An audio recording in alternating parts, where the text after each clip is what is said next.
Hey guys, welcome back. We're in Pokemon Crystal, Part 5, where I go find out what the Professor Tree wants.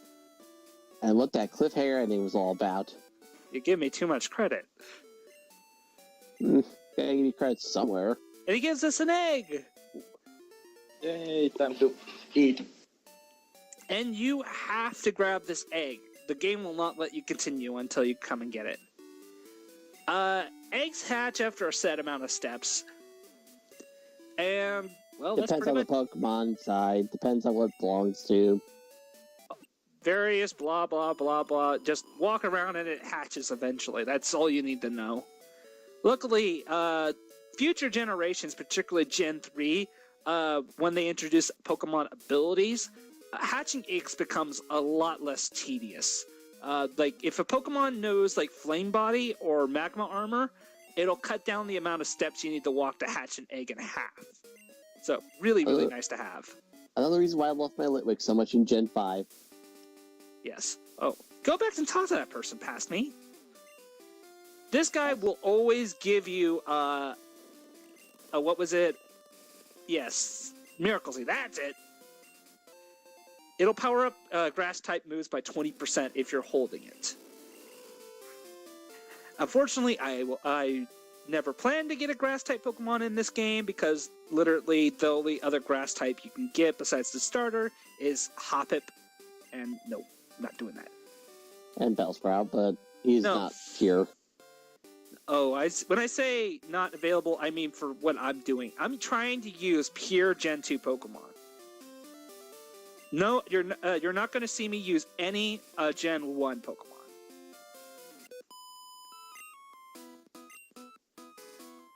Well, actually, no, there is one more grass type that is in Gen 2, and I kind of forgot about it for a good reason.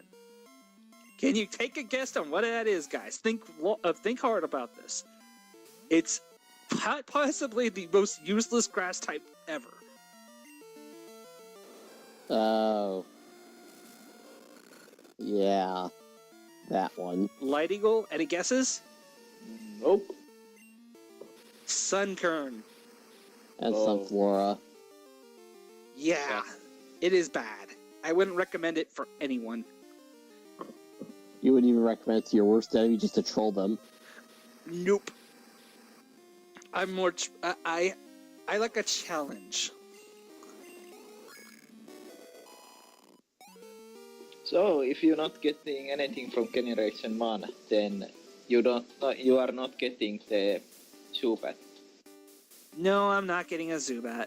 I decided that as much as I love Zubat, and I really, really do, I decided that Zubat will have to come another day.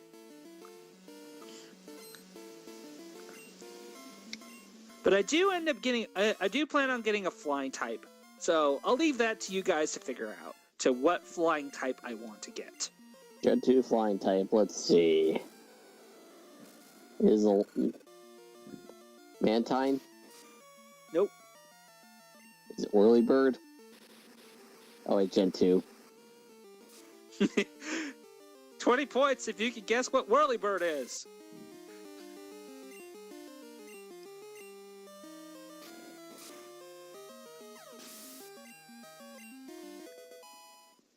Are you planning to get any legendary Pokemon? Sorry, what was that? Any legendary? Legendaries. No, I haven't decided on that yet.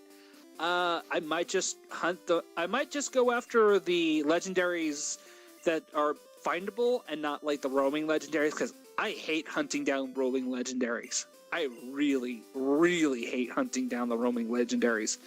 Yeah, get Suicune at least, just because he's literally a part of the plot. Yeah, that I will do. Whether or not I'll go out of my way to catch it, I'm not sure yet. But I promise that I will not use a legendary in battle, because using legendaries is kind of like cheating in my opinion. Even if I'm just playing for fun, I've never used a legendary just for the hell of it. Well, that's not true. I've used in one case, but I was using a legendary to fight another legendary. That was it. And even then, I still kind of lost because the problem is with most legendaries is that you might catch one legendary, but it's weak to another legendary, and, well, you kind of get the point. Or you just do what I do. Say screw it. And start flying around on your legendary bird for no good reason other than to fly. You made a legendary bird, HM fly slave?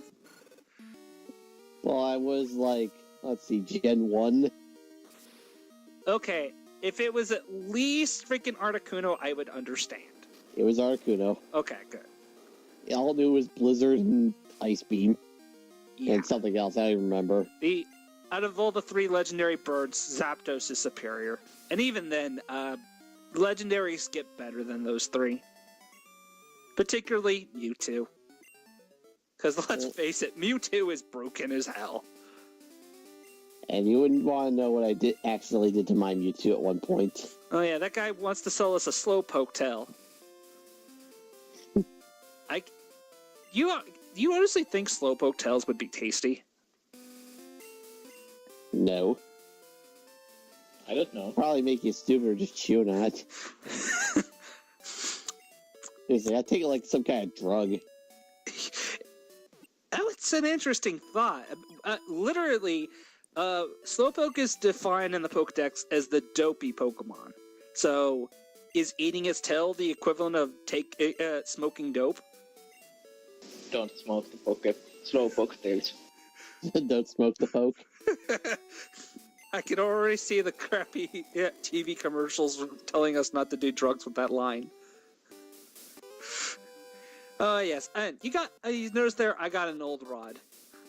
And I also fought a battle, got my ass kicked a little bit, and just walked back to heal myself. And then you catch the best Pokemon ever. I do? Yes, he is so good, you just don't realize it yet. How do you know this? Did you watch the Raws? I don't have to watch the rods. I just know when you said old rod. No, I got the old rod, but I don't use it, ever. You want to loot yourself a little bit. You don't want to go too overpowered. Nope. I decided that I will not be getting one of those. I want to challenge. And I'm actually really glad I taught Mudslap to Chaos here, because I just realized, oh crap, what do I have that's super effective against rock types? Go Mudslap!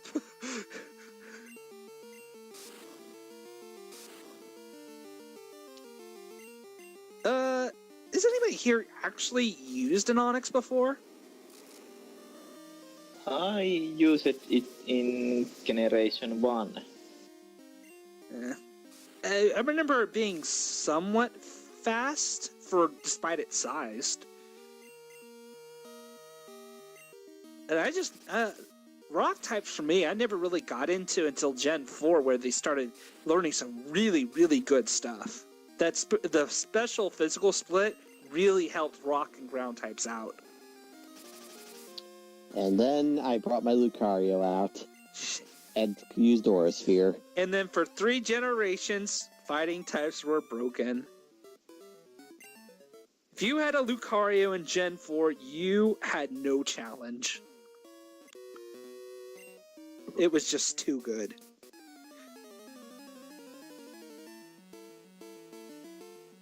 The only thing that really stops the Lucario was like a... let me think about it. What stopped a good Lucario?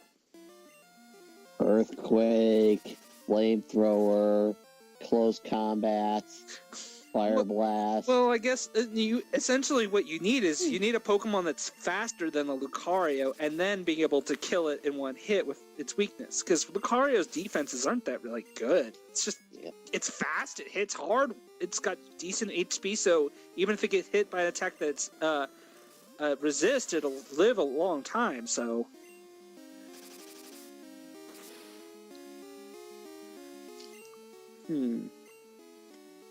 I guess a good wall.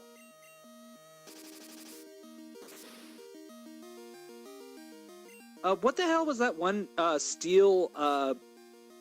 There was a steel psychic Pokemon that was really tough to get past for a Lucario. I remember that one. Steel Psychic? Yeah, steel psychic. Not Metagross, because honestly, when I'm playing Gen 4, I never run into Metagross. Bronzong? Bronzor, that's it. Yeah, yeah. And then we've got our latest monster that would have been better had it not got hit by that nerf. What are you talking about? Spiritomb? No. What? Gen 6, that one Pokemon used all the time that's got 2 forms. Oh, that Honedge. Steel. Honedge. Yeah. I love Honedge. I love Honedge. If they didn't take away those 2 resist Steel had, it would have been an absolutely massive resistance. Yes. I love Honedge. Even with its the Steel types getting toned down a bit, I still think it's a really solid choice for a team. Yeah. And if you find a shiny, it's supposed to be red, I heard. Yes, it is. It's a red freaking blade. Like, when I saw that shiny version 2, I instantly thought of like the fully upgraded Master Sword from Link to the Past. You mean the gold sword? No, wasn't the fully upgraded one red? No, that was the... No. That was forged. It was second highest. Oh, well, it's been a long time since I played Link to the Past. I just remember there was a red blade of Master Sword. Yeah. It was really cool. Yeah, it was referred to as the tempered Master Sword. Oh, Fire Breathers! That's actually pretty impressive. And Vulpix! I like Vulpix. Unfortunately, Vulpix, up until Gen 5, it wasn't really that great, but in Gen 5, it got its hidden ability, which is Drought. And Drought was really good for fire types. Then again, it's also a Vulpix. It's so darn cute you want one anyway. Pretty much. But then it goes back to be a fire type, which is... Yeah, 4 weaknesses. Hope you get your money's worth out of that. Yeah. Yeah, I am one of those Pokemon players that, like, catch anything that looks cool and... You're one of those people that prefer a team that you like design overwise, the typical, you pick this Pokemon because it has the best stats. Yeah. That's fine. That's just another way to play the game. For me, I'd like to do a mixture of the two. I also try to break away from the crowd. Uh-oh. I remember this part. I kind of freaked out. No, game, don't crash on me. Oh, thank God. I literally, for like 5 seconds there, I was panicking because I thought maybe the game had crashed, and it just continued on. Anyways, that's it for this part, guys. We'll see you next one.